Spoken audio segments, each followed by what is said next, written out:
25,000 Sunderland supporters crammed into Roker Park, all of them ticket holders under the membership scheme. But it's still a far cry from Roker Park's record crowd of 75,000. That's hard to imagine, really. By coincidence, it was for an FA Cup quarter-final replay back in 1933. Our thanks to Lenny Lawrence for braving the elements to come and join us tonight. Lenny, your opinion on what we might see? I think it's going to be a very close game. Chelsea's selection's interesting. Bringing back Cascarino and David Besson in goal. Obviously, they've looked at perhaps the lack of height in Sunderland's defence, and Sunderland are a good attacking side. Got a lot of players forward. It should be a very keenly contested game. I hope for the North East that Sunderland will win. Territorially, the advantage has certainly swung Sunderland's way.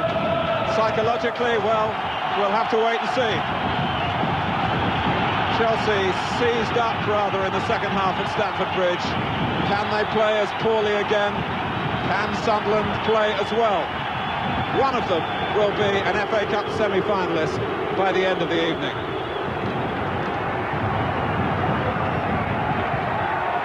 Sunderland show just one change from the side which did so well at Stamford Bridge. Kevin Ball, who was suspended then, is available tonight to cover for Gary Bennett, a casualty at Chelsea. Left-back Paul Hardiman bruised the foot against Watford on Saturday, and while the remainder of the team were resting this morning, he had to undergo what proved to be a successful test on that injury. So this is the Sunderland style, a basic 4-4-2. Paul Bracewell, the captain, such an important influence there in the middle of midfield. With the record signing Don Goodman cup-tied, of course, Peter Davenport continues to partner John Byrne up front. Ian Porterfield has used 18 players in Chelsea's past 3 games. He brought them all north yesterday, and this 11, the outcome of lengthy deliberation. Dave Besant getting the vote over Kevin Hitchcock in goal. Dennis Wise, who's gone off the boil recently, returns in midfield, and no Clive Allen. Chelsea going for size and strength up front with Tony Cascarino alongside Kerry Dixon. With Steve Clarke and Frank Sinclair, the fullbacks tonight. Vinnie Jones returning from his suspension and Graham Nassau back in favour. Incredibly, there are 6 changes from the Chelsea side in the first game, and Ian Porterfield has been at pains since he's arrived back at Roker Park to point out the depth in his squad, and that these days it is a game for the squad and not just for a select 11. Tony Cascarino, Chelsea might regard as a lucky charm.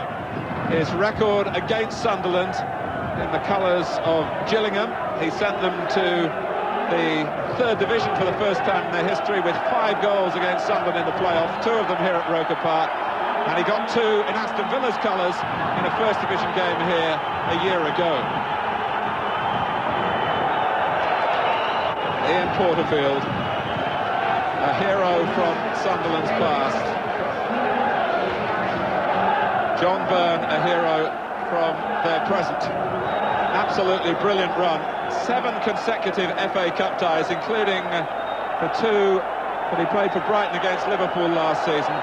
7 games in which he's scored at least 1 goal. Malcolm Crosby, the caretaker manager with the Harpo Marx haircut. And a smile. He may not be so relaxed once we get underway. Terry Holbrook, the referee, man enough to apologise for a mistake he made in the first game in awarding a corner to Chelsea from which they scored. It's an occupational hazard for referees. They can't get everything right.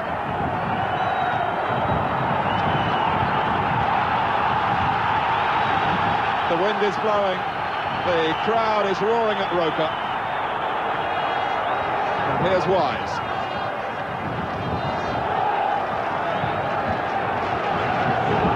Well, Ian Porterfield must be something like a chef who has all the ingredients, but he's never quite sure what flavour the dish will be.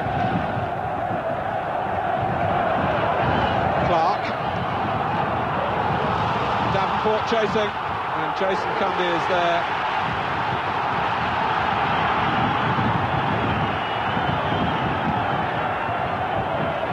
The pitch in very good condition.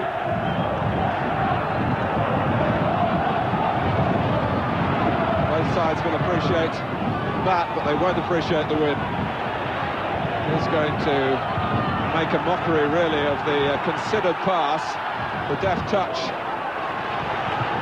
But it's the type of weather that they're used to up here in the northeast. I'm sure Lenny Lawrence has had to come to terms with that down on Teesside, a few miles away. Graham Lasso, Frank Sinclair sprinting outside him.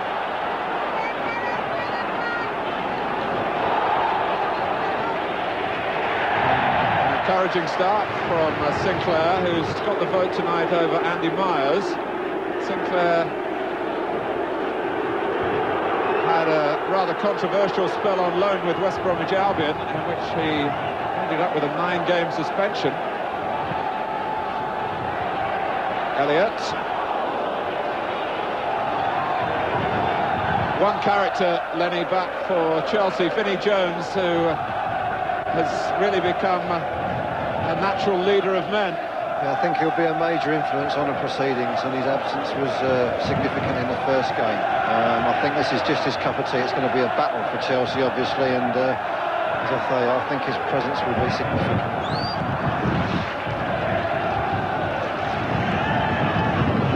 A couple of hours ago, the wind was actually blowing directly across the pitch from the near side as you're looking.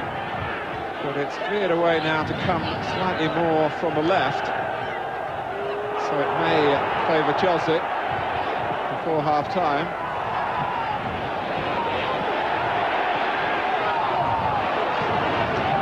Andy Townsend would have preferred that to have dropped onto the left foot, but we may well see more of Townsend driving forward from midfield than we did a week ago last Monday, when Ian Porterfield did ask him to hold his position a little more.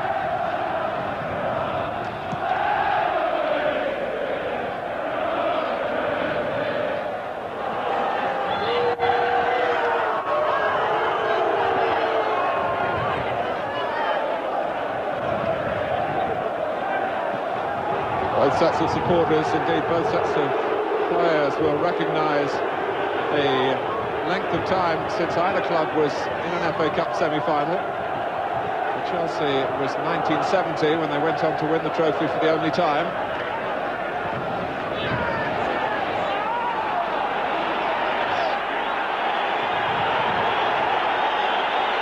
Hardiman pressed by Dixon. With a long throw from Jones, with Cascarino and Dixon in the centre. Maybe a telling force, particularly when it is wind assisted. It's interesting that with Cascarino's height, Paul Elliott coming up and Kerry Dixon as well, they're not too well endowed for height, the Sunderland back four, with it in the absence of Bennett, so that might cause him a problem, especially, as you say, if the throw's wind assisted. He made a lot of ground with that throw there.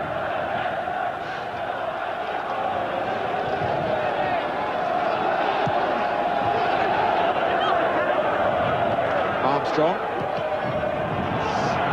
Be awkward for Sunderland to get the ball out of their own half.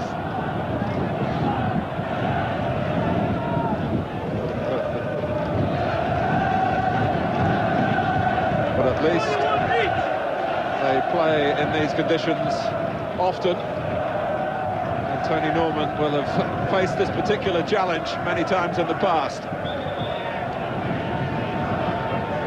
The challenge being to try and propel the ball towards the halfway line. He's caught it very well.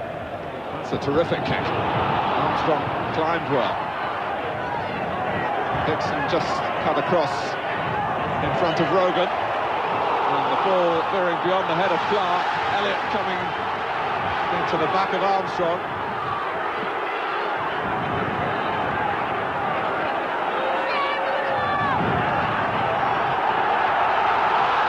Kevin Ball making his way forward on the far side for Sunderland. Hardiman and Bracewell addressing possibilities at the free kick. Hardiman takes it, and it beats them all.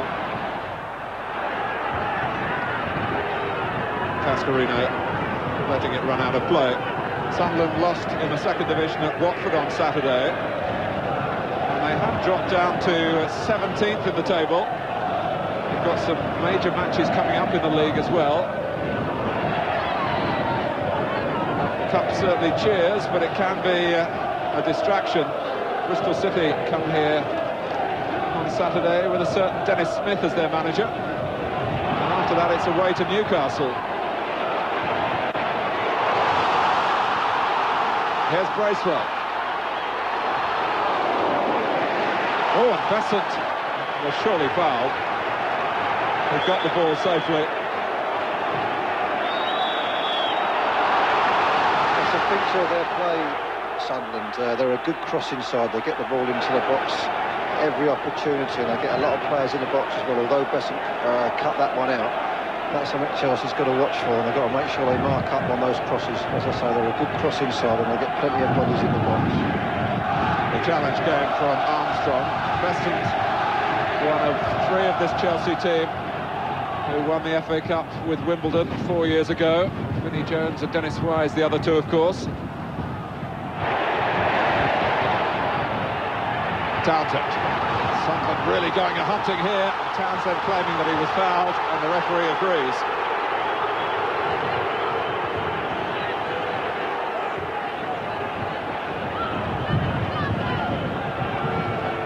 Well, it's the kind of work rate that Malcolm Crosby will appreciate.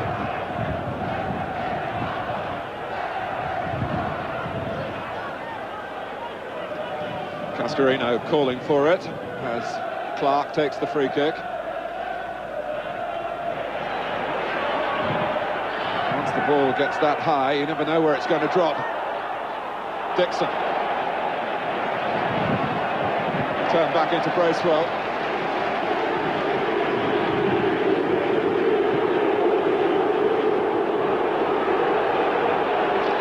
Now the stage is set for Jones again.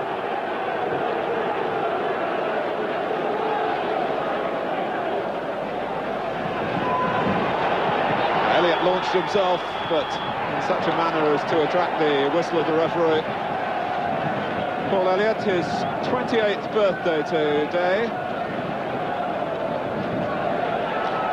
And I sold him 9 years ago from Charlton this week to Luton to set him off on his career, so it's pleasing to see he's done so well over the years, and I'm sure he'll be a major influence tonight. Sunderland have just got a problem there with those long throws. If they let the ball bounce, they're going to have problems, and they need to try and attack it and get the ball away before it pitches. Clark trying to roll it in behind Hardiman. He's done just that. Cascarino.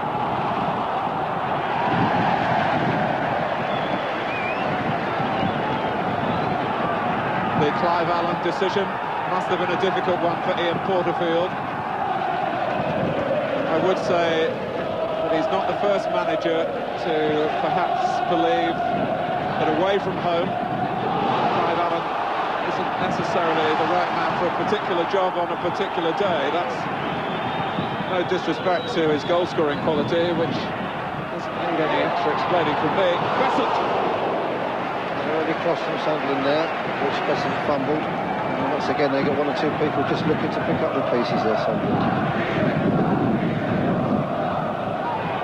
Came to him as it hit the ground, and it got away from the grasp a second time. Chelsea could have been a goal down.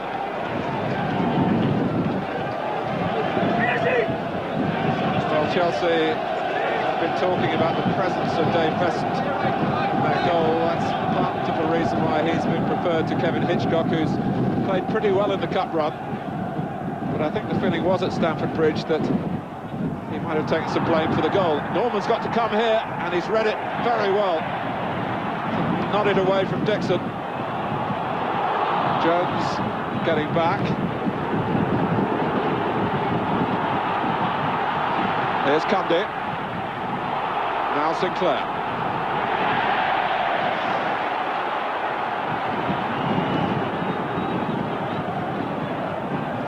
Chelsea switched the ball from right to left on the ground then, with commendable confidence, appreciating the excellence of the surface.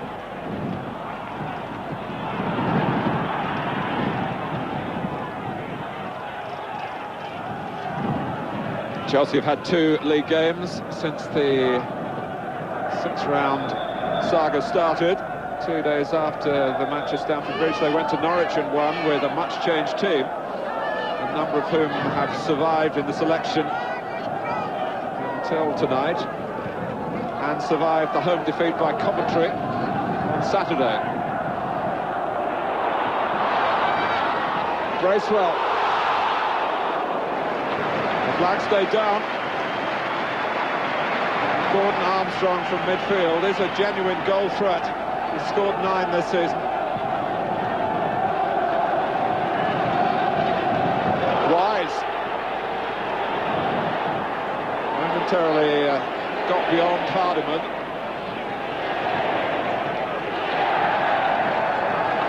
It's another area Chelsea will be checking just how Dennis Wise responds to being left out of the last 2 matches.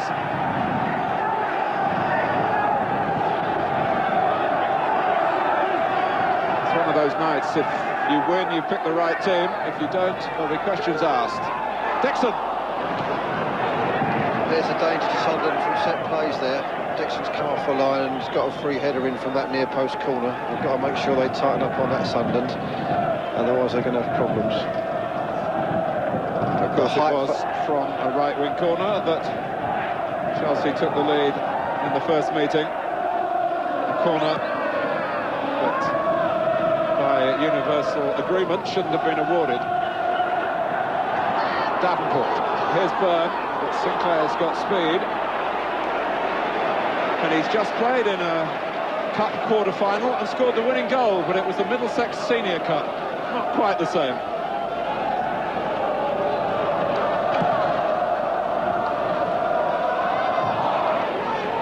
Clark.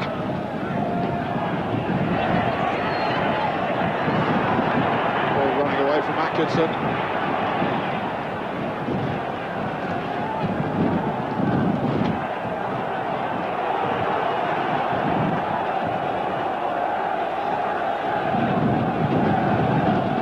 They call themselves the caring club, Sunderland. They certainly try to work with the community. They're not alone, of course, in football in that respect. What they really do have are caring supporters. The passion generated here is exceptional. Bracewell. Here's Rush, who's the striker being asked to toil unselfishly down the right-hand side to do a job for Malcolm Crosby.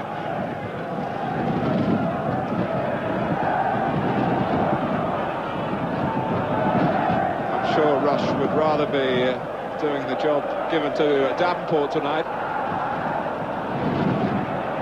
Kane. Here is Davenport. It's a feature of Sunderland in the second half at Stamford Bridge, the work of Davenport and Byrne. Their mobility was exceptional, and Chelsea, who now have a corner to defend, were freely admitting that the draw rather flattered them.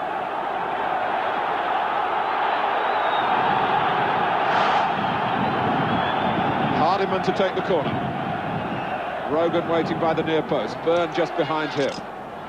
Armstrong coming in from deep. Powerfully away by Jones. Here's Kay. 3 to the left for Sunderland. One of them is Davenport. Armstrong with him. Davenport's made room for his own shot. It's deflected. We'll never know what might have happened had it continued on its way. A great ball from John Kay there, switch play, and Sunderland had a man over on that side. Got a good striker in the goal. Corners on the left, entrusted to Brian Atkinson.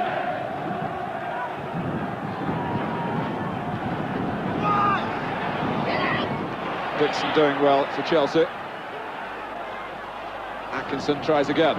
Gets past Townsend, most skillfully. It's a great ball. It had the goalkeeper bamboozled for a moment. That's flicked off Elliott, and it's in. Gordon Armstrong. No, it's not going to count. And lucky there, Sunderland. That's two great early crosses. One that got cleared away, and the second one was just marginally offside. They get the ball into the box very, very well indeed. With 15 minutes gone,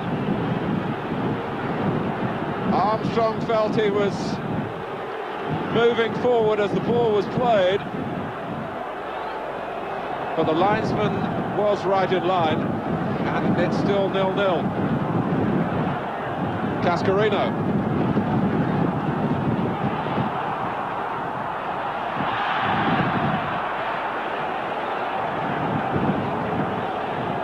Well, it is going to be a night of slips and mistakes, of moments that defenders will dread, and Paul Elliott had a real problem before the ball reached Gordon Armstrong and he put it in the net. He flailed away and didn't really make contact.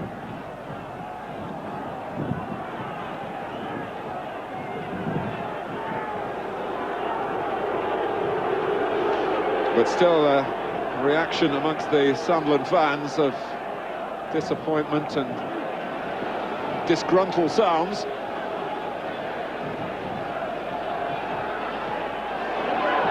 Came off ball behind for a corner.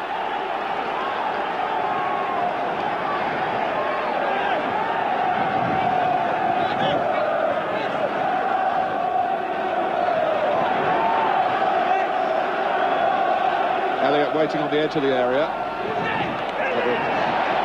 It was well away from him.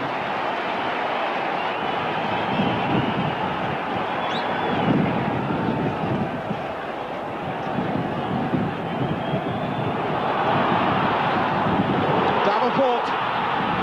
Besant was alive to that.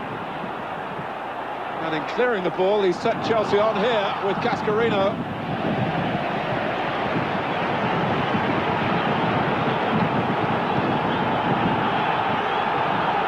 Just for a second, Sunderland were praying that Peter Davenport would get there before Dave Besant at the other end.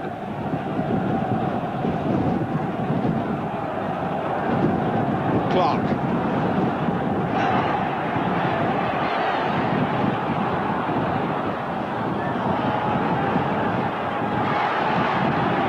I'm sure you're picking up the wind noise on our microphones.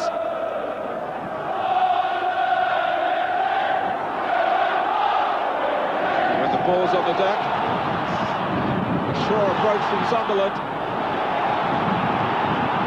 John Byrne isn't just a penalty area player. He's very comfortable getting involved in the build-up, and he's not frightened to take players on. And he's obviously heeded those words.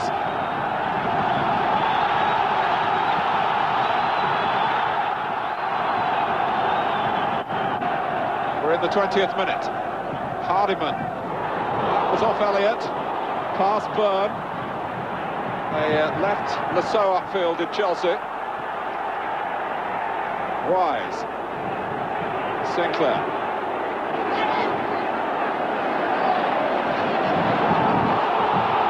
Now Roche. There's no offside. And Byrne takes on Elliott. Slipped past him. Besant pushes it out. 1-0 Sunderland. Peter Davenport.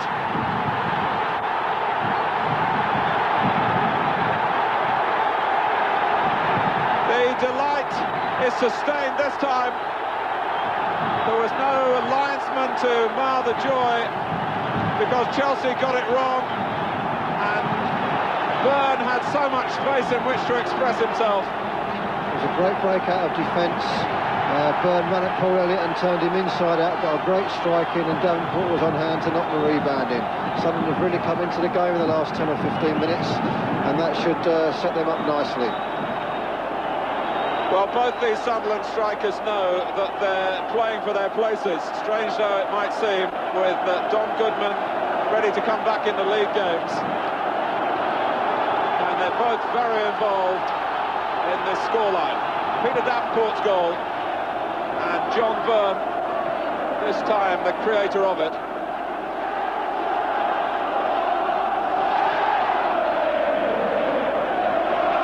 Roker Park is rocking here.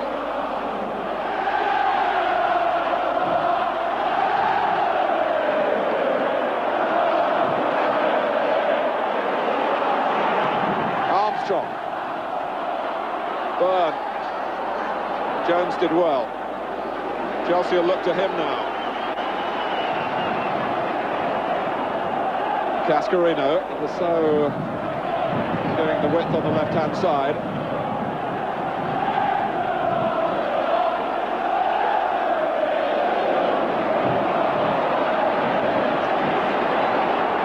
Atkinson getting the better of Jones.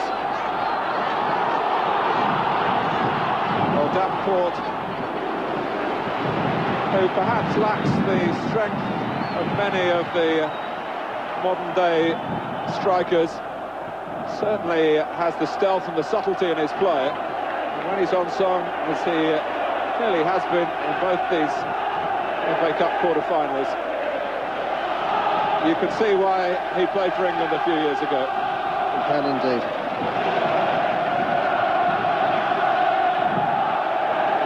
Marvellous for Malcolm Crosby, but still a long way to go.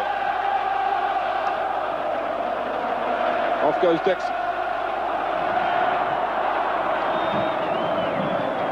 The announcement earlier this week that he would stay as caretaker manager until the end of the season was timely, although many Sunderland supporters felt that it had been long delayed. He wants the job, and he's going to have an even better chance of getting it on a permanent basis if he can steer Sunderland to the semi-final. Quite right as well. He's done a great job since he's taken over, and I'm pleased to see him get it until the end of the season. Hopefully he can go on and do the job on a permanent basis. He's really got the team playing at the moment. Dixon.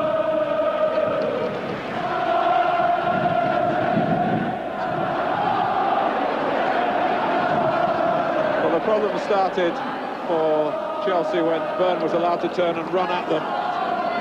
He slipped Elliott perfectly. Davenport picked up the pieces. Rush past Sinclair. Cross comes Cundy.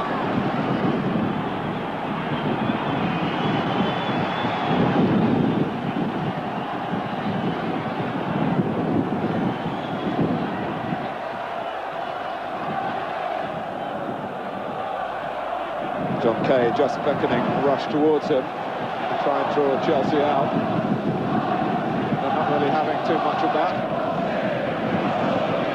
Elliott couldn't win it cleanly. That was Davenport again. Sunderland have got their passing game going nicely now, and I think Chelsea's back for playing too far up the pitch. They're trying to hold too rigid a line, and Sunderland's passing and movement is going to cause them problems if they're not careful.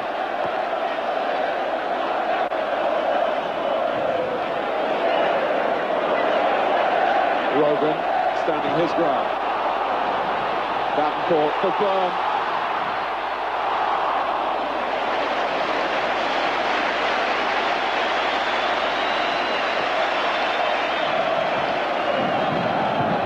So well found by Besant, who controlled the kick, keeping it low on the half volley.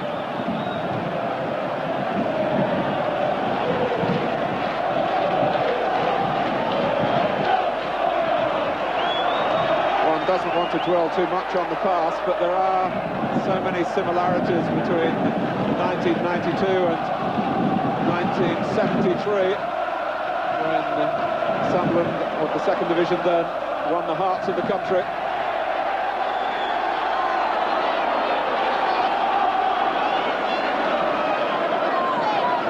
And Bob Stokoe, who was a little cautious as to say whether he was going to come to Roker Park. He has mixed feelings now about Sunderland, and of course working with Chelsea. But it was his team in '73, Ian Porterfield, that major starring role. Oddly, one of the first things that Bob Stokoe did when he took over in the November of that season, so there was a managerial change then, as there has been this season, was to switch the Sunderland strip back to wearing black shorts, which has always been the tradition. And viewers who watched our coverage of the first game may have noticed they wore red at Stamford Bridge, which they didn't want to do, but had to do with a possible clash. And a clash of a different kind here, involving John Kay and Andy Townsend.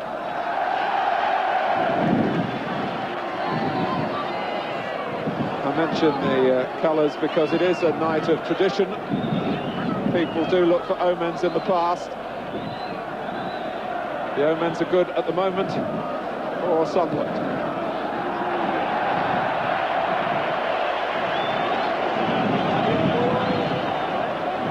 We've had 27 minutes, long enough for Peter Davenport to tilt it for the moment Sunderland's way.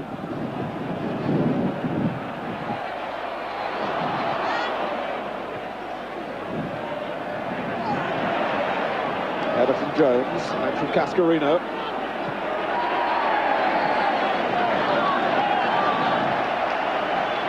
Looking at the tactics of the two sides, Lenny, they're very similar with four in midfield. She started off with a very tight 4-4-2 formation with Cascarino and Dixon at the front. They've got plenty of pace in their team, but unfortunately for them, Sunderland have got into their passing game in the last quarter of an hour. They've made one or two fierce challenges, and obviously their confidence has grown visibly. They've also got the same shape, but a slightly different style of play.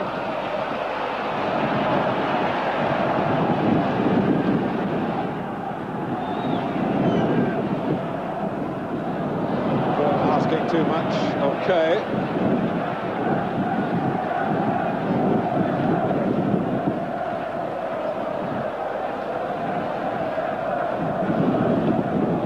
Don't forget that there must be a decision tonight, even should it go to penalties.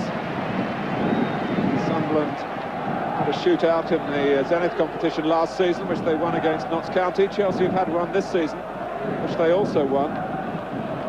The same tournament against Ipswich.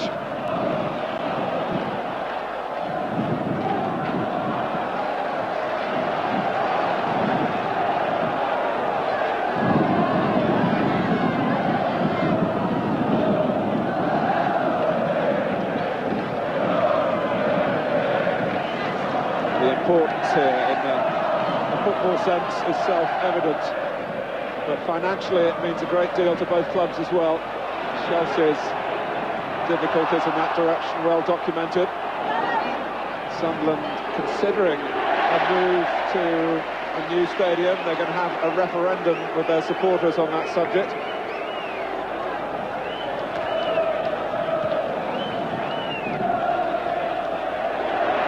Rush.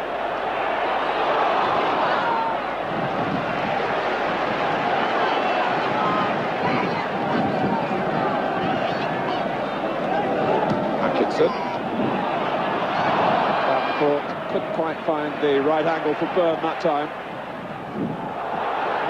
And again, Tony Norman, that's the second time. He's been well placed to win a race with Dixon.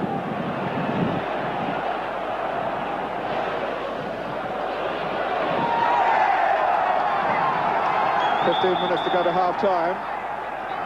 It's a corner, and this is an area where Chelsea might feel that they're well equipped to catch Sunderland out, with Cascarino's presence, with Elliott of course as well. And Dixon, Cascarino. Dixon was appealing for a handball in there, and then he had his mind back on the match to deliver the header, which Norman picked up down by his feet. It's a close escape for Sunderland there. They let the ball at the front post get a touch on, and then having cleared the ball, when the ball came back across the face of the goal, Dixon got a clear header in. They're leaving two upper corners, Sunderland, and employing a zonal system of defence, and hopefully that will keep them out, but they need to mark tighter than that. Great spot. Hardiman galloping forward here. Armstrong's in the middle. Here he is, Gordon Armstrong. And once more the linesman would have wiped out what might have been a moment of celebration for Armstrong. Another good early cross. Great position the boy took up there, and a little bit unlucky with the offside decision. It was Byrne who'd gone offside.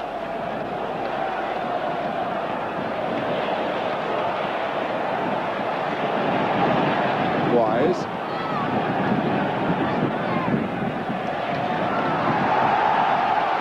Chelsea and Terry Holbrook, the referee, look across the linesman as to whether the back pass might have just had too much strength for Tony Norman to deal with. Play on was the outcome.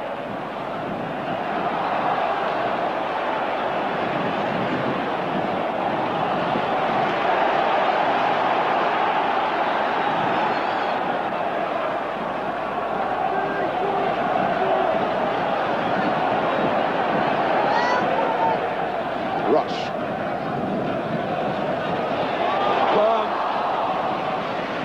Well, he cost just over £200,000, and Lenny, you have to go into the transfer market. He's 31 now, John Byrne. Age sometimes is a misleading factor, perhaps. It's been a great buy for Sunderland. He's done a tremendous job for them. You know, his enthusiasm's been renewed since he came here, and he's scored in every round of the cup. And he's done a great job. The problem is with buying players at that age, obviously, often you don't get your money back, but he's more than repaid it. It's his touch for Rush.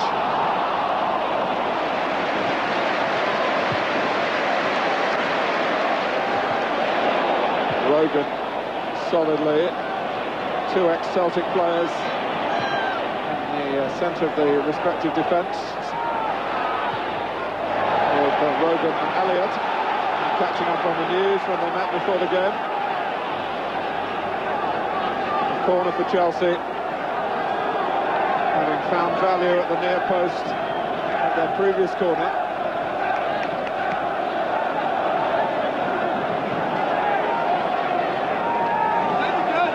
They've adjusted a little bit this time, Sunderland. Cascarino still got to it, but the flick, which dropped right on the line, wasn't forced over it. Cascarino's height is a problem for them, and they just haven't got anybody at the back who can cope with him in the air. He's 2 or 3 inches taller, and if the service is as good as Wise was there, they're going to get a problem. It was Kevin Ball, I think, who got it up over his own bar, which was a splendid piece of defending. Elliott! Went to the far post that time, and Paul Elliott has got a clear header in, and they were a little bit fortunate that went wide, or was it deflected? No, it's a goal kick. Came off Vinnie Jones.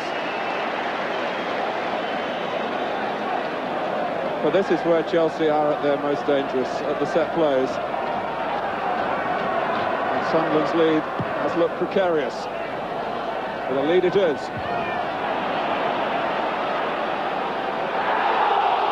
Oh, Hardiman, it's got there, but only just. Playing it on his weaker side. Townsend, Jones in the engine room. He's been a winner here with Leeds, he's been a winner here with Sheffield United.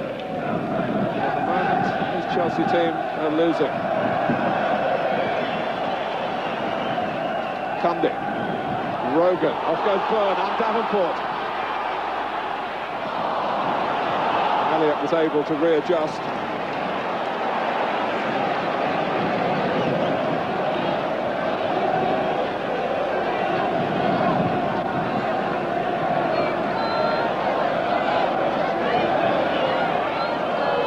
Second division with one representative already in the semi-finals in Portsmouth.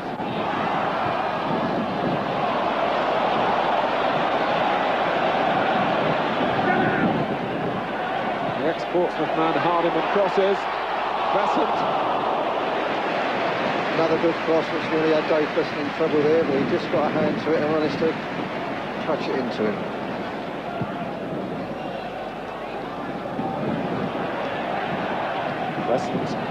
very keen to get rid of the ball quickly down the wind and push Chelsea on. Cascarino would probably have run beyond him, the sheer speed of the ball. He had to try and take the pace off it somehow.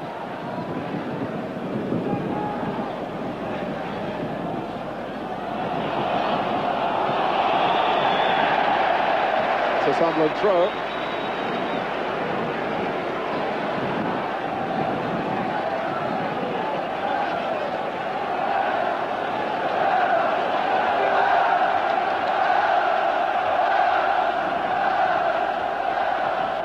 Davenport. Armstrong had come in from the left-hand side, as he loves to do. Breakdown there between Besant and Wise.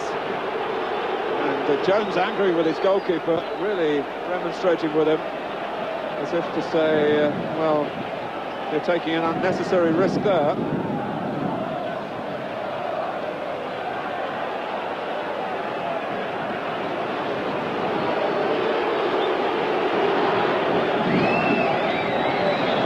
Certainly kicks this time. It's gone all the way to his opposite number.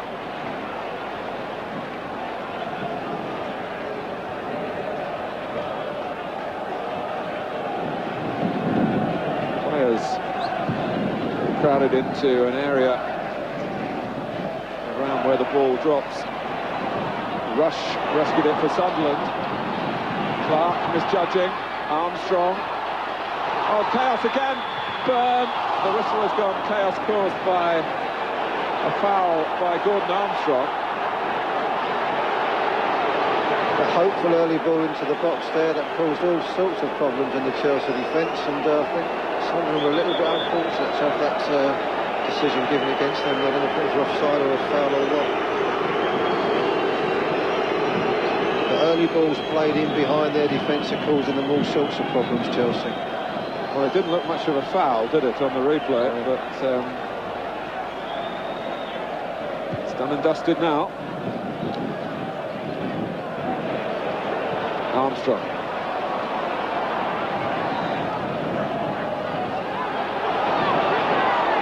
There's no doubt about it. The superstitious Sunderland fans won't want to have seen Tony Cascarino picked for Chelsea tonight.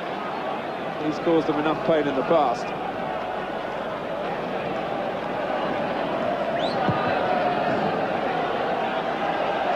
Clark, there's a foul off the ball by Elliott on Davenport.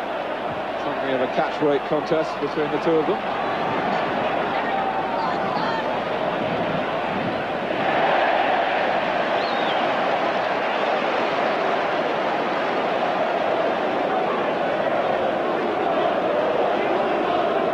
Kevin Ball, who is recognised as a resolute defender who gets himself into rather too much trouble with referees. He's just back from his third suspension of the season. But he's up well there, as he was when he cleared from under his own crossbar a few minutes ago.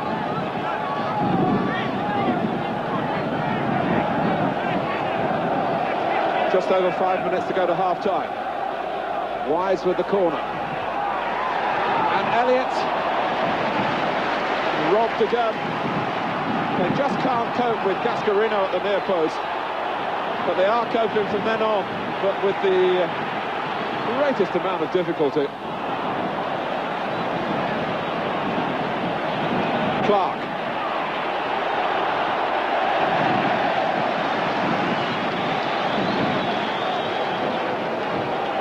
Same problem at the near post. They can't seem to stop Tony Cascarino getting a touch on it. It's in the lap of the gods once it's flicked on there, and they've got away with it twice. And they've got to get somebody into that hole in front of Cascarino, even if he's smaller, just to maybe affect the flight of the ball. Maybe just to give him a nudge at the right time. Correct.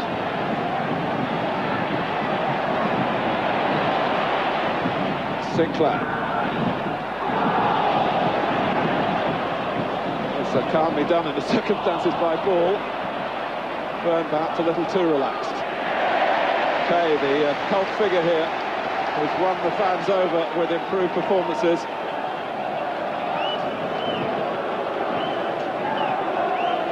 And when you talk about cult figures, Cascarino first to it again. Surely Sunderland aren't going to continue to survive if they let Tony Cascarino flick the ball about. Well, John Kay taking issue with him. Rather than argue with him, just to get on top of him in the football sense, and it really is a bit of a push and shove now, with Cascarino losing his temper as well.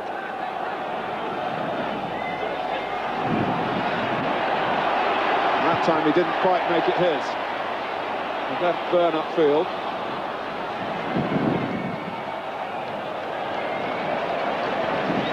Lenny, one of the old arguments that always comes up on these windy nights is how much of an advantage is it playing with the wind?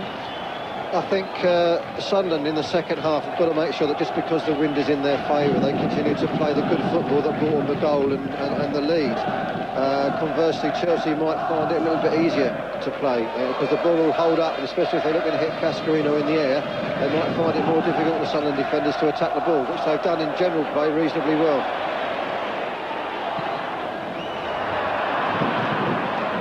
Again, the pass went up and stayed up. As Hardiman tried to drive the ball into the teeth of the gale.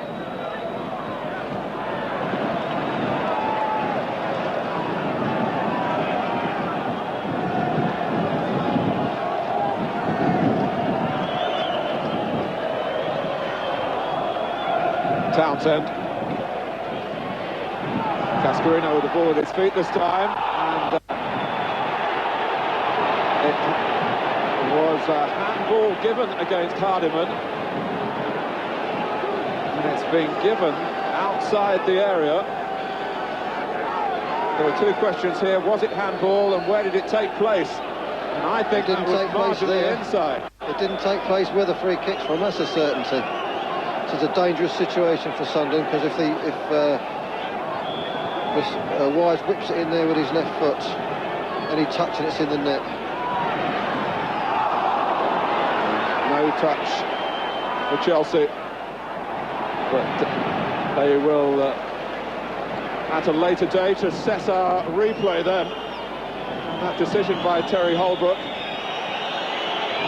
I must say, when the ball hit Hardiman, my first instincts were that if it was a foul, it was a penalty. The question was it a foul?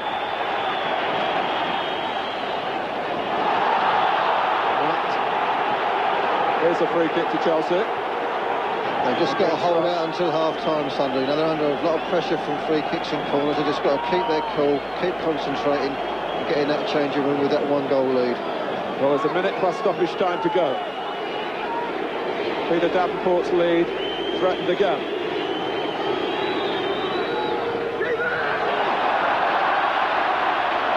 And Dennis Wise, who is a prince really amongst players at delivering the ball with accuracy week in, week out, lost his bearings with his teammates then.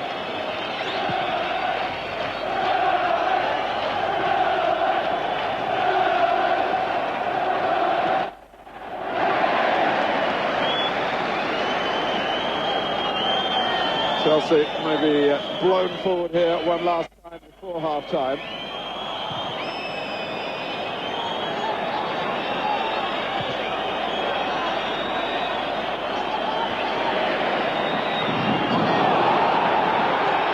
Bracewell. 2 against 1, but the one had the ball in his sight, Steve Clark.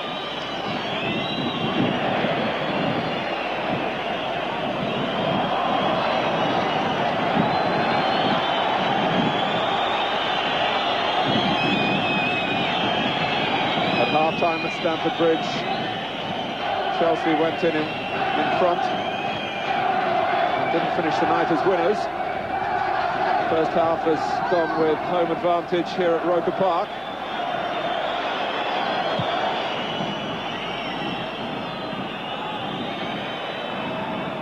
Atkinson, pressed by Townsend, who was caught painfully then and has gone down.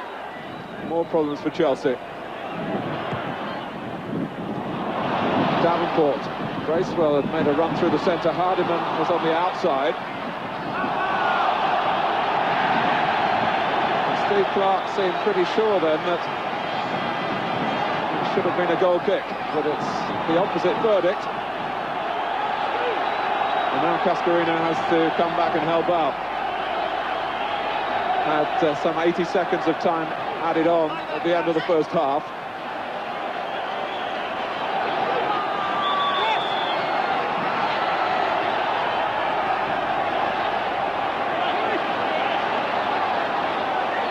Brian Atkinson placing the ball with great deliberation. And Besant plucked that out of the air very well indeed. Malcolm Crosby goes off to deliver his half-time team talk, knowing his side well are getting closer. Peter Davenport with the only goal of the first half, and one that reflected his skill in Sunderland's play when they can get the ball on the ground.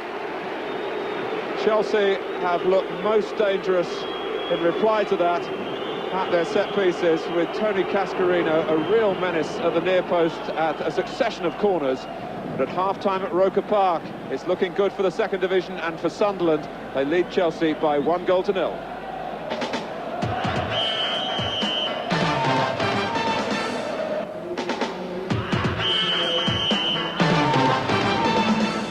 Welcome back. 1-0 Sunderland at half-time. Don't forget that Carlsberg Man of the Match telephone number, 0898 500 125, 0898 500 125. Terrific atmosphere at Roker.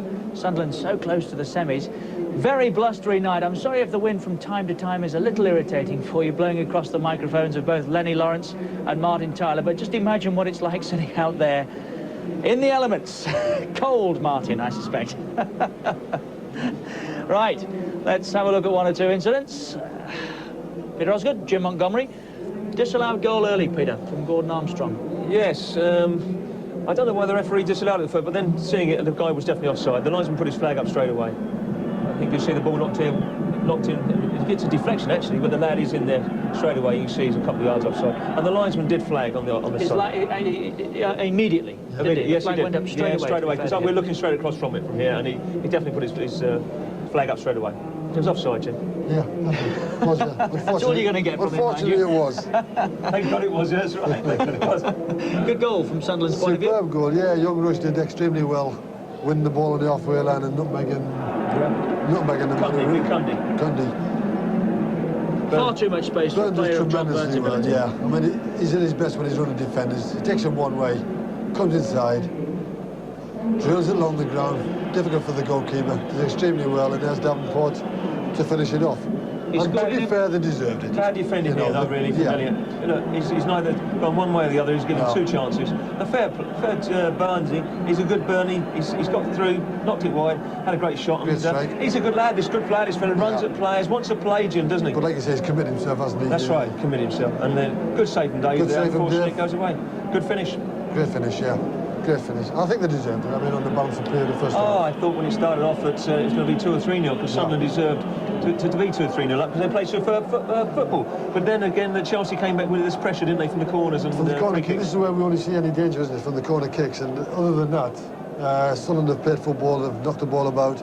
And as Dennis says, if they go and do that in the second half, you know, keep our fingers crossed. What about the handball towards the end of the half there? First of all, was it? And secondly, if it was it in or out? If it's handball, I would suggest it's inside the box, definitely. Yes, if it is an handball. On the replay, it looked as though it was in the box, and it does look as though Paul Hardiman stuck his arm out too. Dropped down. Whether again we see whether it's hit him on top of the shoulder here, or whether it's actually hit him on the arm. But it did look as though it was in the box, yeah. We'll have a look at it in a moment or so. But Martin's first reaction, he said, was that if it was handball, it was in the box. And commentators will tell you they more often than not go with their first reaction. We can tidy it up here. Yeah, it's got a Cascarino here, and he takes it on, and then he tries to flick it inside Hardiman this side. And there he is, he puts his arm up, He's very close. I wouldn't have liked to call it, would you? Very close, yeah. Great decision. I don't think I'd have given it. Great decision. You wouldn't have given it? No, I don't think so. As a penalty? No, definitely not. Not now, not after seeing it again, no. So that's how difficult it is for the referee and linesman, isn't it? We say that time and again, don't we? That referees have got, of course, make their minds up like that. But it was a great decision in the end. Now, can you hold out for 45? I think so. If we continue playing football, knocking the ball about and knocking the ball over the top of the Chelsea back four, I think we're causing problems. And Chelsea, Peter? Well, they haven't played very good football. Obviously, they've relied on the big guys, and I think the wind will help them this time, because obviously it'll hold the ball up for them, the forwards. They've knocked it over the top, and they haven't really got the pace apart from Kerry to get to it. And it's gone straight through to the keeper. So I think they've got more of a chance. So I think the defence have got to be on their toes, but so have Chelsea, because these lads are lively up front. They really are. OK, Sunderland 45 minutes away from a semi-final place against either Norwich or Southampton. That replay taking place tonight. I can tell you that Southampton are a goal up. Neil Ruddock, his first of the season. How priceless that might prove to be. Norwich City 0, Southampton 1. In the UEFA Cup, Liverpool 1, Genoa 1. Liverpool have got to score 3 times now. And in Scotland, in the Premier Division, Aberdeen 1, Hearts 0. If it stays like that, well, the chase for the Premier Division title, I would think, is over, isn't it? 1-0 here to Sunderland. We'll be back with the whole of the second half live here on Sky Sports after these.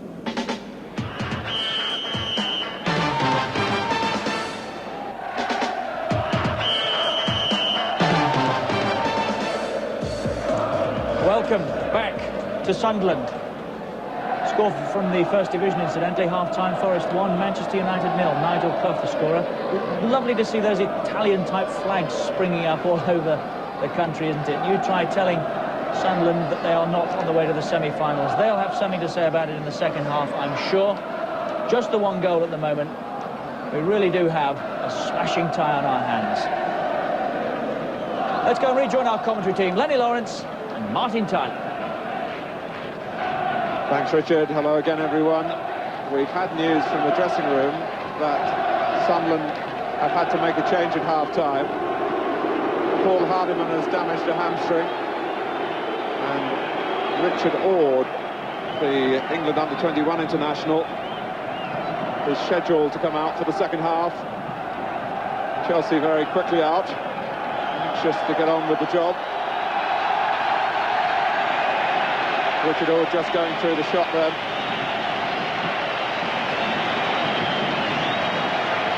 Now, it may well be that he will play in the centre of defence, with Anton Rogan moving to left-back. One thing I must tell you about Richard Ord, he's been out with injury, and he played a full game last night in the Sunderland reserve team at Everton. But he's young, and he's fit. And Lenny Lawrence, what do you make of the change? Well, Anton Rogan has done well, actually, at centre-back, but his best position, in my opinion, is left-back. And Ord, who's come on, his height may be of a help to Sunderland when they're defending at the corners and free kicks, which have caused them so many problems. 1-0 to Sunderland. And Richard Ord, his first job.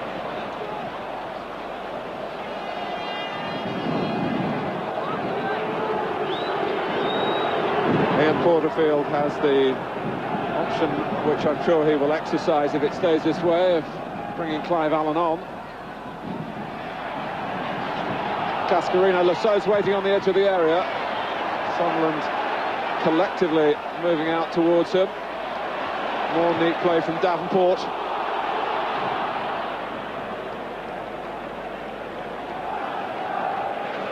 Well, he's put his head on the block in terms of his team selection. His words, not mine.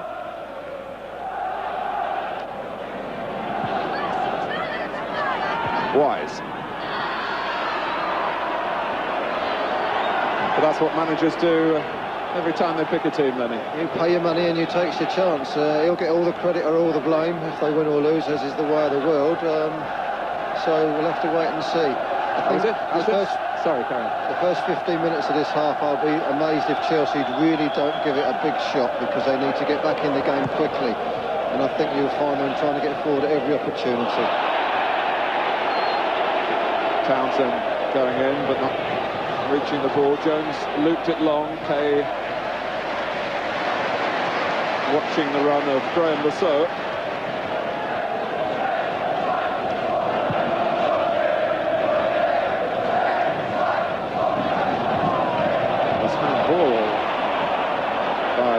Not given. Chelsea given the advantage. We've also heard that Andy Townsend has been complaining at half-time of a calf strain. That's the last thing Chelsea need in their predicament, to have the captain less than 100%.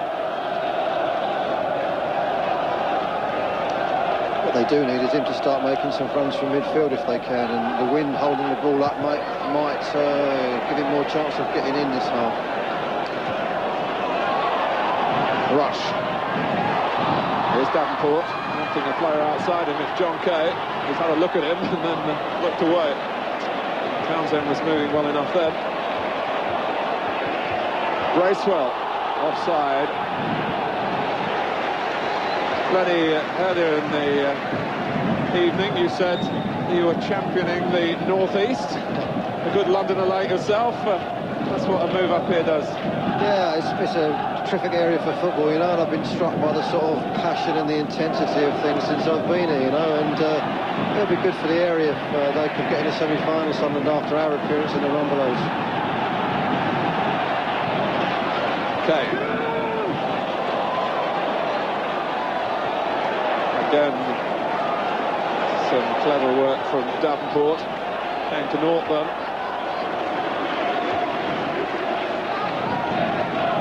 I'm sure there'll be Sunderland fans watching around the country who wish that Peter Davenport could put on a performance like this every week. Cascarino. Armstrong finding the feet of Byrne. That will always suit Sunderland. Rush. All action. Davenport and just came behind David Rush. But that's the strength of Sunderland, with their passing ability on a good pitch. Chelsea have pushed the wide players on noticeably in this half, especially from Bessin's kicks. And they're trying to get the ball forward much more quickly, and they've pinned Sunderland back. Sunderland have just got to keep their shape and their discipline and just play their football coming out on the break, and they'll be all right. And you wouldn't expect Byrne and Davenport to catch too much played over the top. The wind will be a factor there, but also Elliott can come the man-for-man on the pick quicker. But if they get the ball into their feet, it's a different story. Okay. It's a raw night at Roker, but it could be a great one for Sunderland. They lead Chelsea by a goal to nil. Peter Davenport provided it, the same Peter Davenport who's flagged offside here.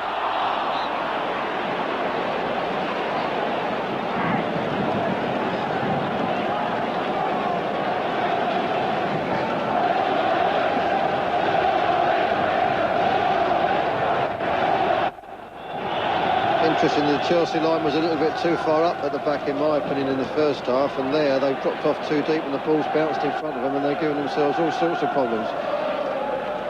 Mustn't let the ball bounce.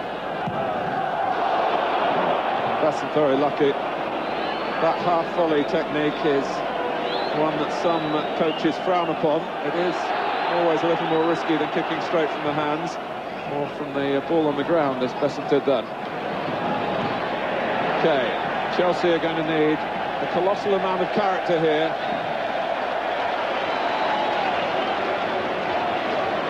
They have had an inconsistent season. Long-time supporters of the club will say that's often been a trait.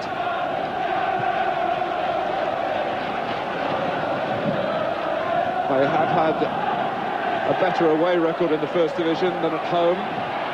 And here's Lasso, trying to conjure up something to keep them in the cup. And Lasso turns away in disgust that a free kick wasn't given as he checked back onto his left foot then. He felt he was impeded. This is a referee, incidentally, who sent him off last season, Terry Holbrook. Maybe that's why he kept his thoughts to himself after that. It looked a foul, didn't it? Looked a foul. Sinclair.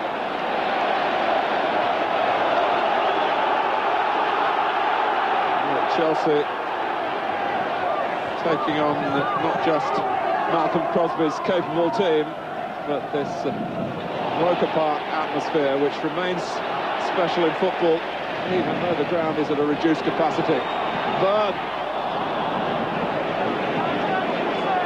Another good early cross from John Kay there. That is a feature of their play, Sunderland. They do get some good quality crosses into the box, and although John Burns obviously got a height disadvantage, you know, they had some trouble getting the ball away there, although I think Burn actually pushed Paul Elliott in the end.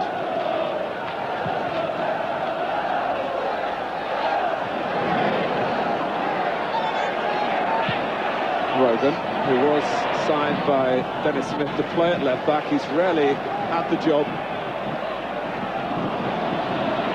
Cascarino. Clark. It's a fine ball for Dixon. How did he keep it out? Tony Norman with a glorious save for Sunderland. Yeah, it was a great cross in there, and the right back's got the wrong side of Dixon there. A great opportunity for him and a good reflex save. Corner to Chelsea. Elliott! And the problem for Norman was not so much stopping the ball, but being aware of Jones coming in.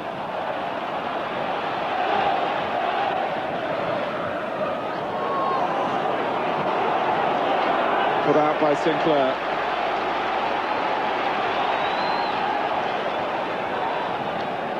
Well, when Dixon turned then and was able to set himself to fire at goal from close range, I really expected it to be 1-1. Norman had other ideas. Here's Brown just letting the ball wriggle away from him. Played off by Dixon, Wise.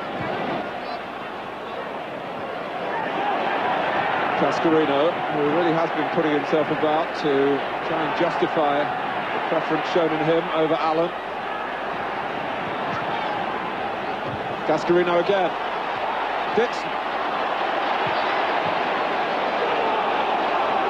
Wasn't quite how you'd expect the pair to operate, but it nearly came off for Chelsea. That's a good move. They're really firing now, Chelsea. Now Sunderland have got to get tuck 8 players in and make sure everybody picks a man up and keep their shape and their discipline. The game could all revolve around the next 10 minutes.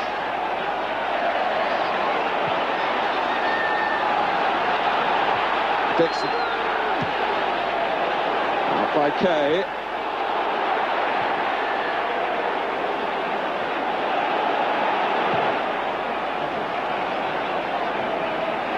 Dixon flicking it on for Cascarino. But when Sunderland whack it forward, it's coming straight back. Can't get out of their half at the moment. Townsend. Atkinson got the measure of Lasso. Bracewell.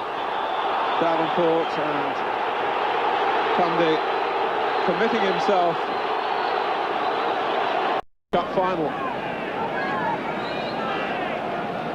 Getting on for a couple of years ago, but he's a tough character, and I wouldn't think that would worry him too much. He'd step up again if required. He's jumping up well there.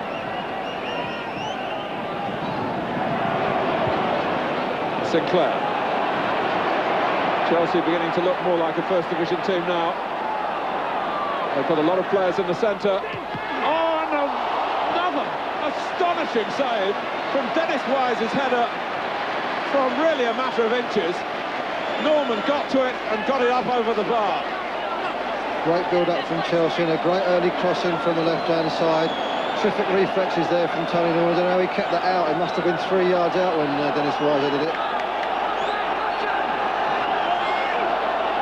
Sunderland at the moment can't stop the supply, but they are stopping the scoring.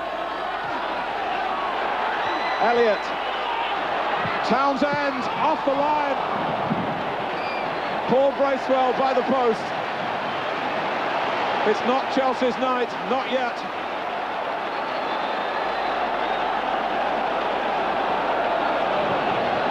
They're weathering the storm as best they can, Sunderland, but they're under severe pressure, and somehow they've got to get the pressure off and get the ball in Chelsea's half for some of the time.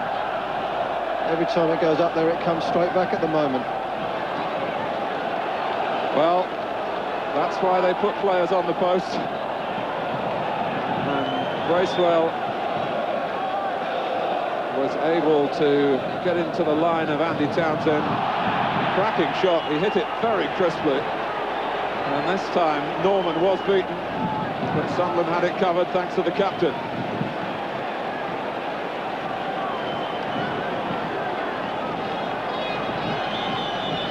Well, we've had 15 minutes of the second half. At this point in the first half, Sunderland took the lead.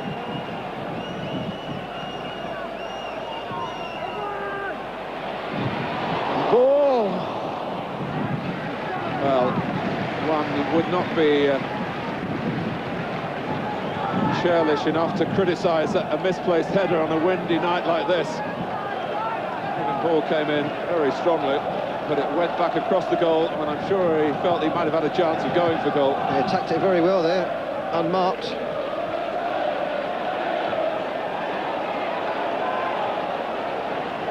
Bracewell.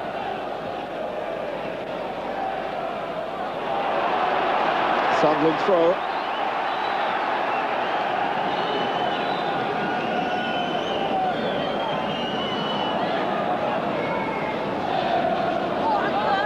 Here's Byrne.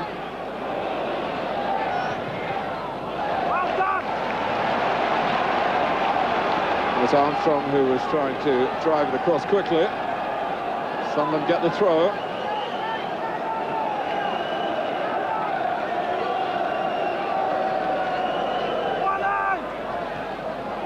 Davenport! And Besant covering his near post, and still there as it came back again. Very tight angle for Davenport to try and find. It's ironic that they've had so many problems themselves from set plays. Suddenly they very nearly score from one there. Great turn from Davenport. Well, Davenport allowed to lay it off onside, and Atkinson, Davenport's following it.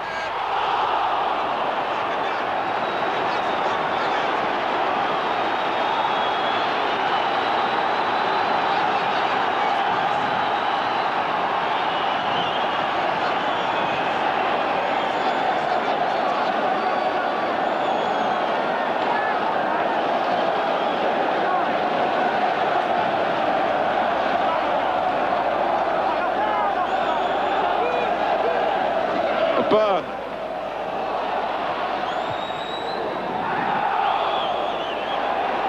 Here's Rogan. Dixon bringing it out. I just wondered at the start of that attack that Peter Davenport nearly rounded off, whether he actually orchestrated it initially from an offside position. The linesman had a good look, but Paul Elliott made a brilliant block.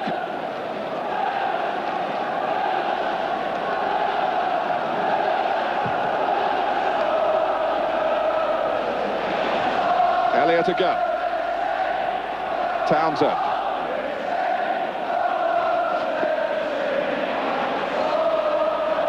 Here's Atkinson. He's got three. Davenport.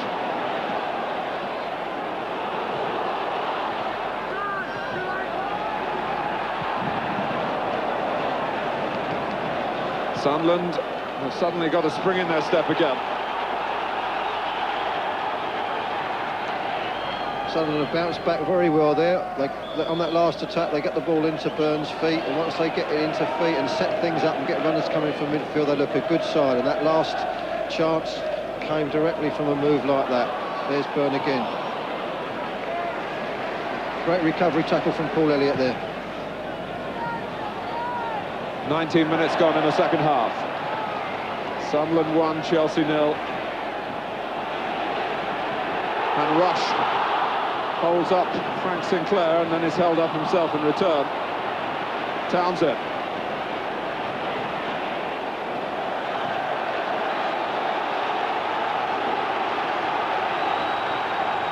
Chelsea are going to make their first change.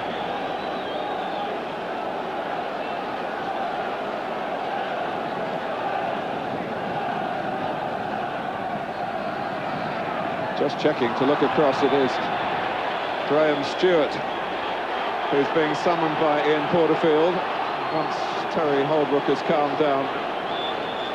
this episode, which is in keeping with the pace and the passion of the cup tie, and the spirit of it as well, ending in a handshake between Atkinson and Townsend. Lasso is being taken off. He hasn't realised that yet. Now he knows he's got to go. Desperately disappointed at being left out a week ago last Monday. Thought perhaps it was going to be better for him tonight. But he goes off with Chelsea a goal down. Graham Stewart, whose goal took Chelsea into the quarter-final, beating Sheffield United.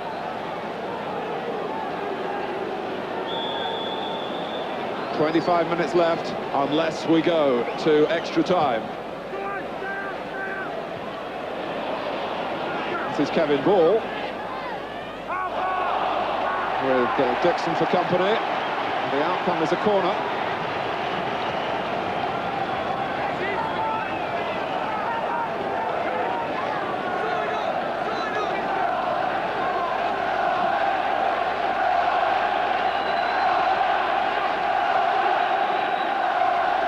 A short corner between Atkinson and Byrne.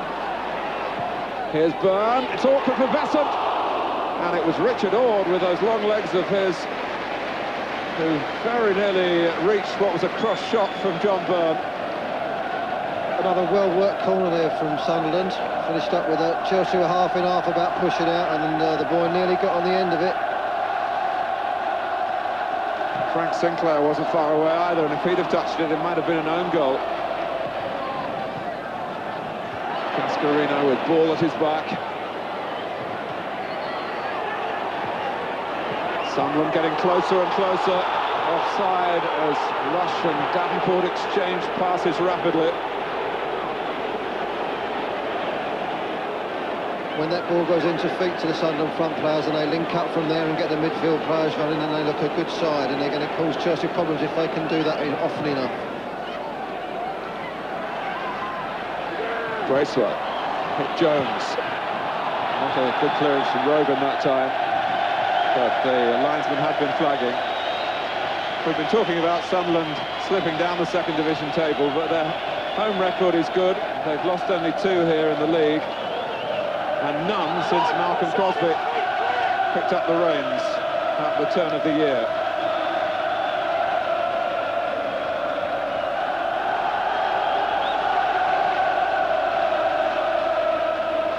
Well, Liverpool are out of the UEFA Cup.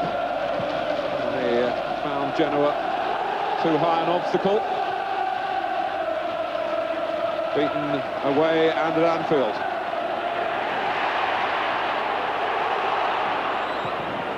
But the outcome of this frantic FA Cup quarter-final replay still in doubt. And John Byrne so committed there that even though the whistle had gone, the ball had gone, he went hurtling forward.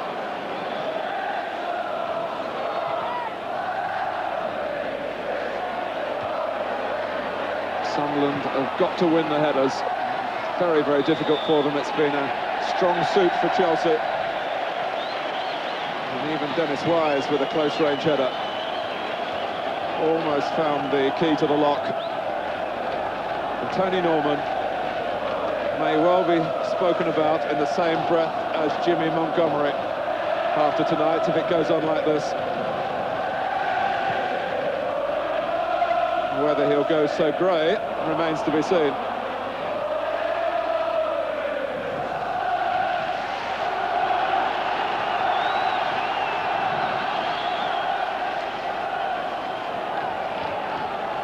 Bracewell, 3 times a Wembley loser in the FA Cup with Everton.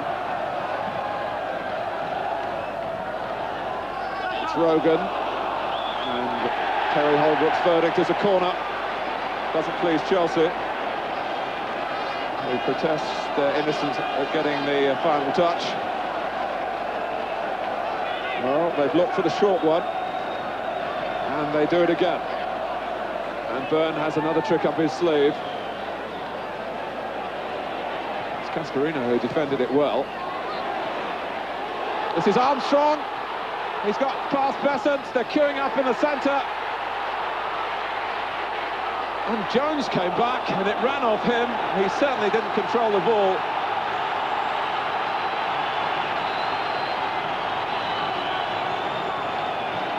Well, there have been might-have-beens at both ends.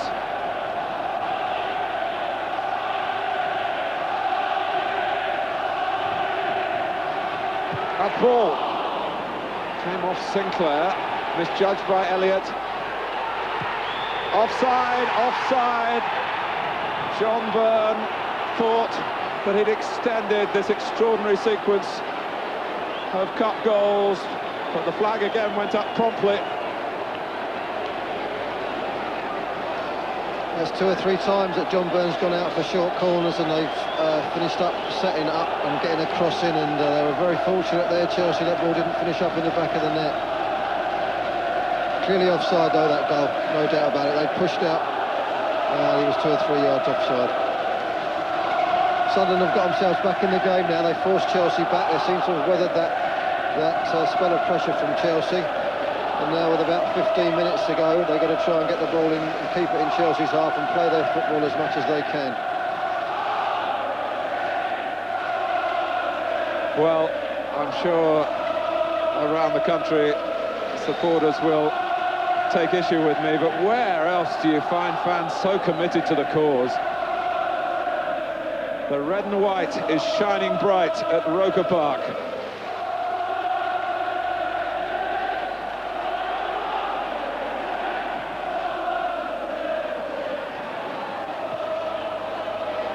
Wise, Dixon, Stewart is in there as well.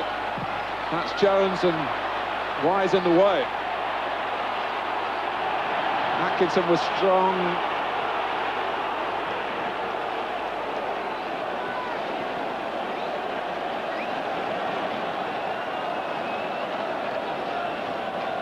And Brian Atkinson clearly infringing the laws of the game in his anxiety to get Sunderland out of trouble. Well, here's the scene set here for Clive Allen. Chelsea hope so.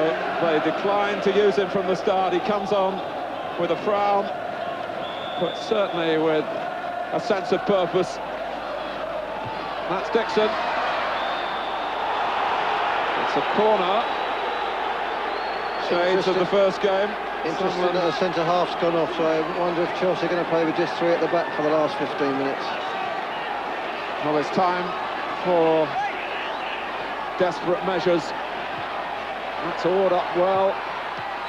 Dixon! Oh! Hasn't crossed the line. Terry Holbrook shakes the head. And it came off Jones as Stewart drilled it back in. And Norman clutched the ball. Extraordinary scenes in Sunderland territory, and no wonder he wants to draw breath. Dixon flicked it. Norman couldn't get there, and for the second time, Paul Bracewell was perfectly positioned right on the edge of the Roker Park pitch. The edge that's surrounded by 2 white posts with a bar over the top of them. They've lived dangerously in their penalty area, Sunderland, but he has made some inspirational reflex saves, Tony Norman, and if they do get through, they'll have a big debt to him. But, and if they get a second goal, you would say they would get through.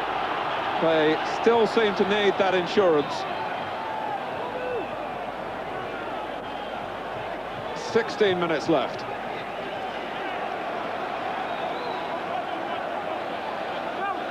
Again, Byrne waits by the near post. Rogan has come to lend his aggression from the edge of the area. It's not a good corner from Sunderland. And Stewart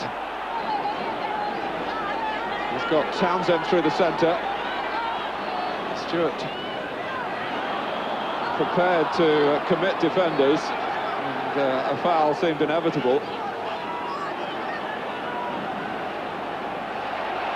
And every time Sunderland give away a free kick, you do fear for them in these positions. Oh, it's off the bar from Cascarino. Unbelievable.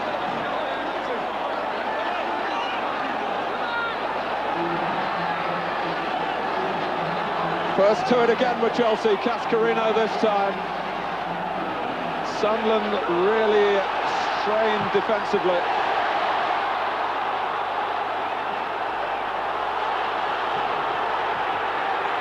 Rogan. They felt all along that their attacking play masked some defensive shortcomings.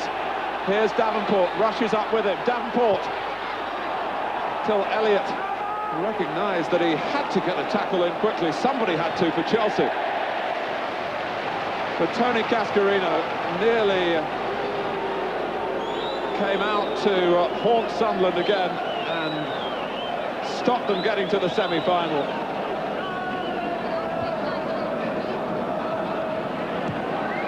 Burn is onside. It was a valiant attempt to try and disconcert Elliott.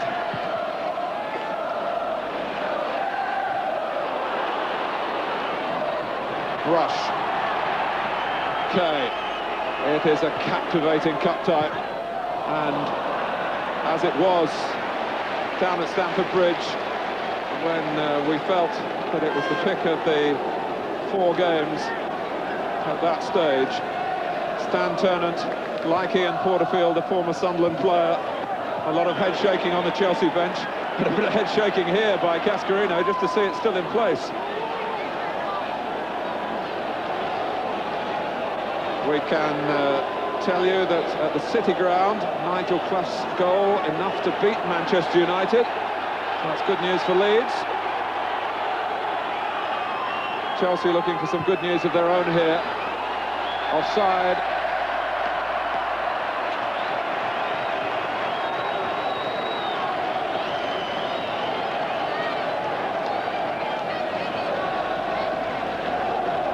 And in Scotland, a sad defeat for Hearts, but a great night for Willie Miller and Aberdeen.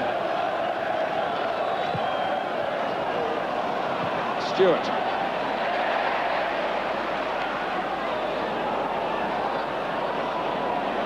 Well, in the second half alone, we've had 2 clearances off the line from Bracewell. Cascarino hitting the bar.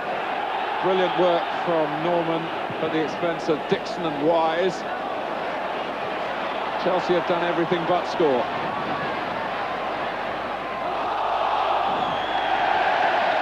And it is an old cliche, but it certainly applies to the way the second half has gone. And in between, Sunderland at times swept the ball forward with the style that's, as I say, the strength in the side, really.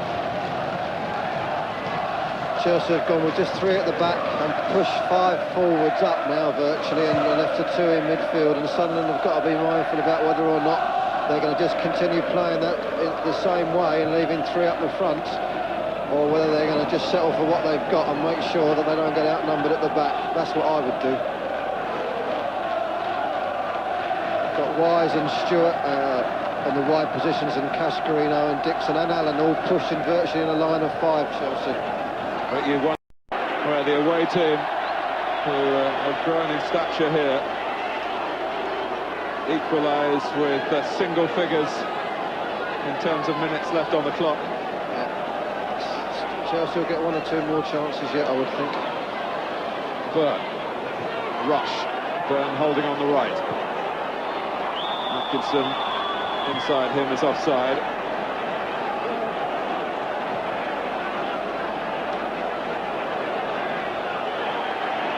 Funnily enough, all through their cup run, Chelsea have found goals relatively difficult to get. The 2 at Hull in the 3rd round, then 1 against Everton, 5 Allen of course, 1 against Sheffield United, Graham Stewart, the 1 against Sunderland, Allen again, and the 1-1 draw. And none here tonight. They'll be bewildered as to how it hasn't happened.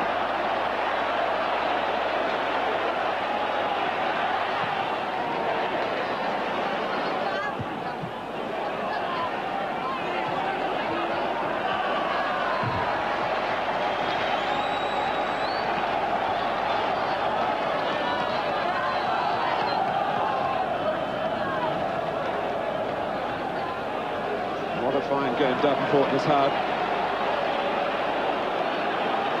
It's nothing like playing for your place. No, obviously with the Goodman being cup ties, a lot of competition. They've done very well, the front two, when they've got the service they need to feet. Clark, one of the three left at the back with the departure of Cundy. They're just leaving two at the front, Sunderland now, in general play, against the Chelsea three, which I think is a sensible thing to do. They'll be reinforced now, though, at the corner. 10 minutes to go. Not by too many players, I would hope. They should be thinking, with just a few minutes to go, about keeping most of the defenders back in case they don't get caught on the break, and working one of those short corner routines to make sure they keep the ball and don't get caught with a quick Chelsea counter-attack. They were forced into a rethink by Chelsea, keeping three upfield. Unusual sight these days, but circumstances dictate. A less than congested penalty area, which Besant appreciated. It's good work by Rush. This is Ball, who's on his way back. Scooped up by Besant. And plenty of options for him to throw the ball to, although Stewart couldn't control it. Davenport. On comes Atkinson.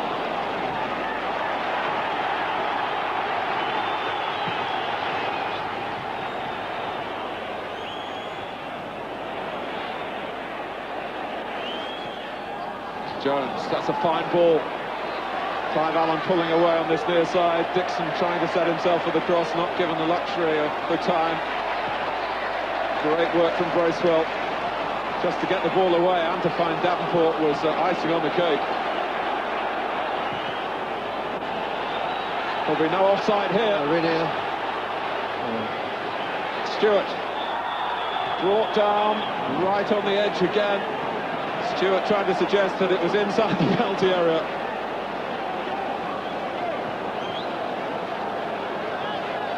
Well, the first contact was certainly outside.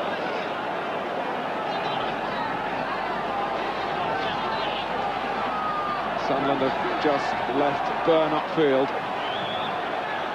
Wise takes. Retrieved here by Jones. In towards the goalkeeper. He was hoping to keep it a bit lower and get the player running in towards the near post to get the first touch. And Terry Halbrook waving to Tony Norman to get on with the game. Wise.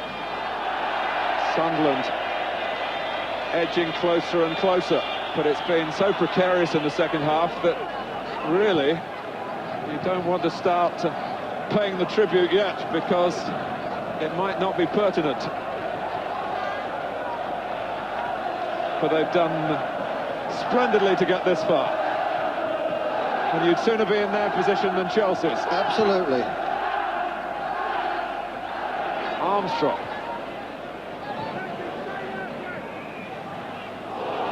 So, got raised then, but Sunderland still have the ball. Townsend can't come to terms with it. Sunderland have three in the centre then. And Brian Atkinson didn't really make the most of that at all. In fact, that he's quick to acknowledge.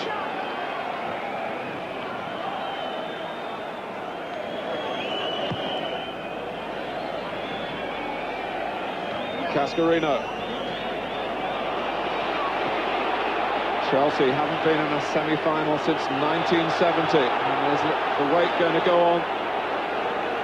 Sunderland haven't been there since 73, and we all know about that, and there'll be more talk about it if this team get through to face either Southampton or Norwich City, who are locked in battle at Carrow Road in the semi-final.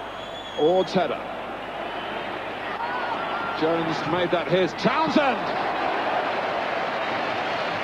Well, the accuracy and the power, both commendable. And the save very cool.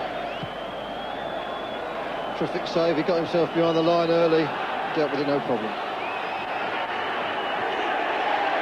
Byrne, one-on-one with Elliott. Looked round for a bit of help. It was conspicuous then by its absence, but it's here now with Davenport. He's made it for himself. Oh, fantastic stop by Besant. That would have been that for Chelsea. The goalkeeper, who was captain of Wimbledon, had his hands on the FA Cup at the top of the Wembley steps. Had his hands on the ball then, when he really had little right to get to it. That was a great save. That great turn inside from Davenport, and a terrific save. That's as good as any save we've seen tonight. It's kept Chelsea alive for these last couple of minutes. Perhaps they'll get one more chance. We're into the final 5, unless, of course, Chelsea score. On Wise! He has scored!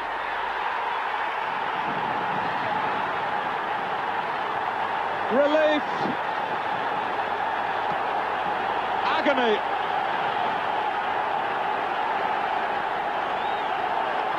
And Sunderland couldn't see it out. And one was suspecting that might happen, although Chelsea were running out of chances.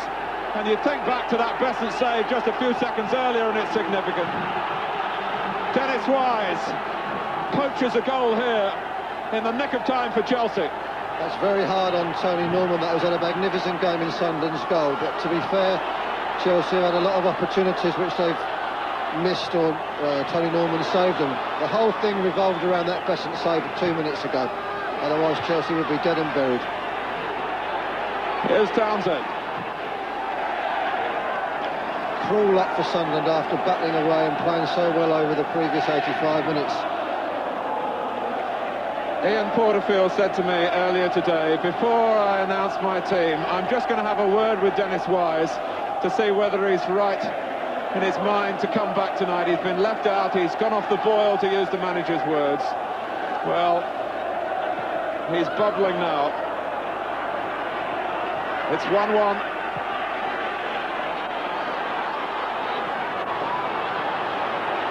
This is Armstrong, Bracewell, Elliott against Byrne, and really there was only going to be one winner then. Rogan's header. Sunderland have got David Rush free here if he can get the ball down. And as the ball came down, unfortunately for a second he followed it.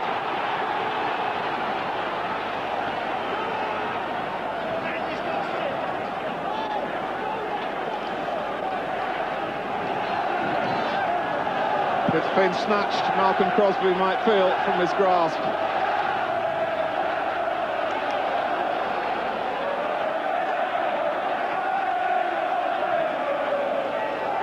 Atkinson with the corner. Oh!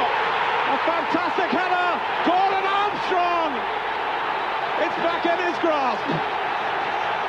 Chelsea are dumbstruck. 2 minutes to go! Oh, he says, and so do we all. Poor Besant.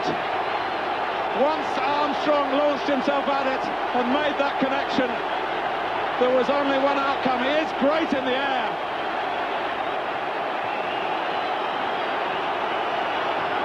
A great header at a great time. Unbelievable. Typical cup tie. I can't believe they've come back, Sunderland, and scored the winning goal, or what appears to be the winning goal, right at the death.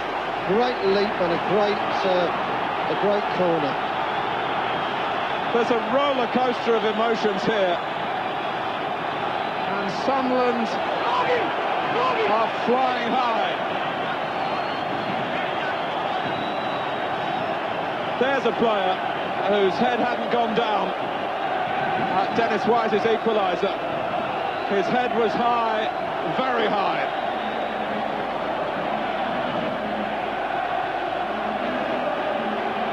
A phenomenal finish, if it is to be a finish. No one's counting any chickens here.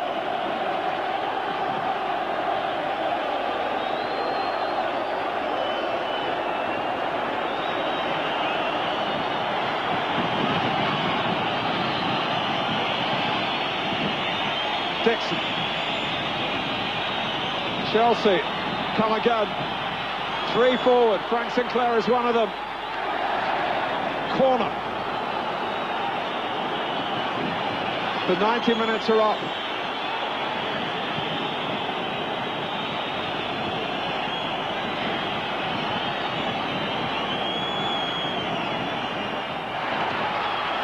That was Cascarino, one of the biggest cheers of the night. But the ball passed behind the goal. But how cruel the cup can be. Chelsea, who provided a storming second half here, and finally, when it seemed that time was running away from them, got back at 1-1, only to be caught out within moments by Gordon Armstrong. Armstrong, this oddity in the northeast, a lad from Newcastle who was brought up to support Sunderland. His father a Sunderland fan.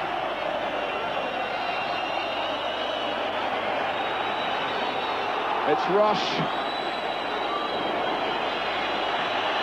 And Besant, whose save was superb, but perhaps not as significant as it seemed. Towering leap by Kay, back by Clark. Cascarino can get a shot in here, can he? Not quite. It's mayhem on the edge of the Sunderland penalty area, but only for a moment. Byrne has pulled out thoughtfully. He can hold the ball, use up a few more seconds, and Armstrong makes sure that the ball gets as far away from Tony Norman's goal as possible.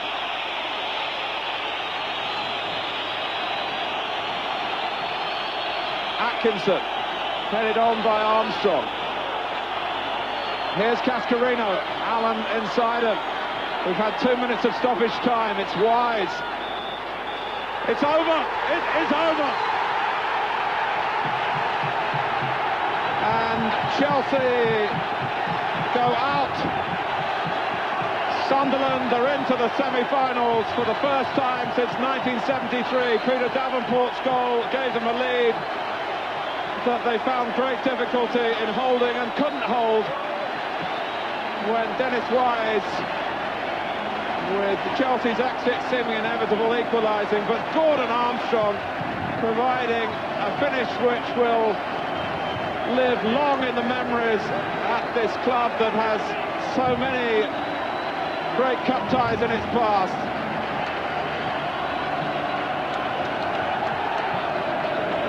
Gordon Armstrong acknowledged here as the match winner.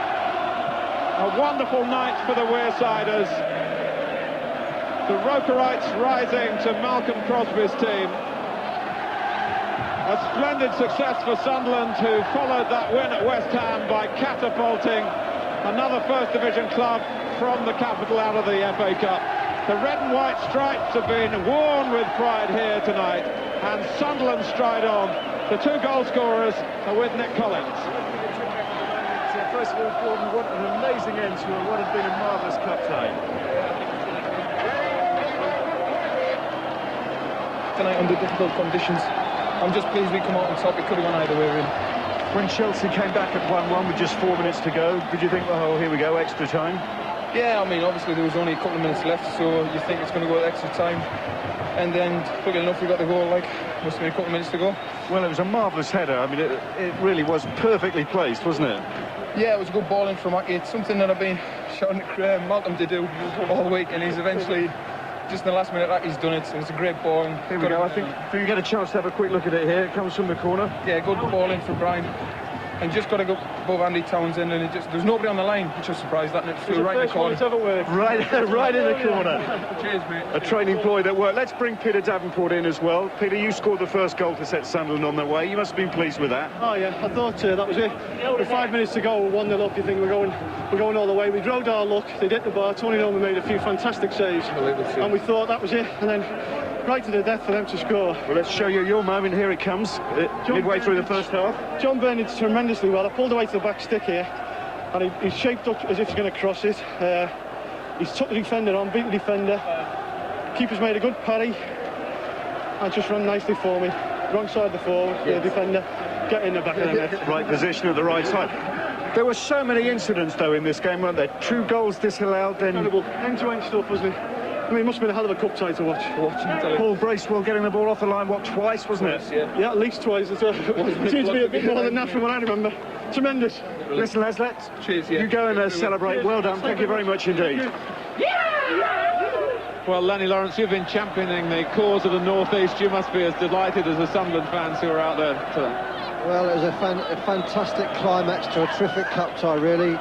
As Peter Davenport says, Sunderland did ride their luck once or twice, and Tony Norman made some fantastic saves, but what a brilliant last 5 minutes. And obviously, looking at the scenes out here, football is alive and well in the North East, and the people who've criticised the standard of playing the second division this year and saying what a rubbish league it is, we've reached the Rumbelow semi-final and just gone out to Manchester United, and now Sunderland have reached the FA Cup semi-final and joined Portsmouth in there, so it can't be too bad a league after all.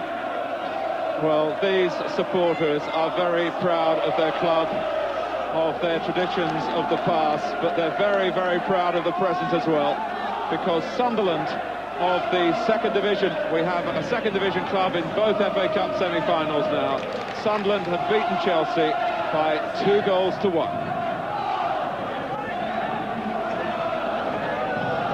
What a night. Had a feeling it might be right at the start. Fabulous evening. If you're a Sunderland fan, apologies if you're a Chelsea supporter. But what a night here on Wearside. Sunderland are back in the semi-finals of the FA Cup. We'll speak to Jim Montgomery and Peter Osgood after these.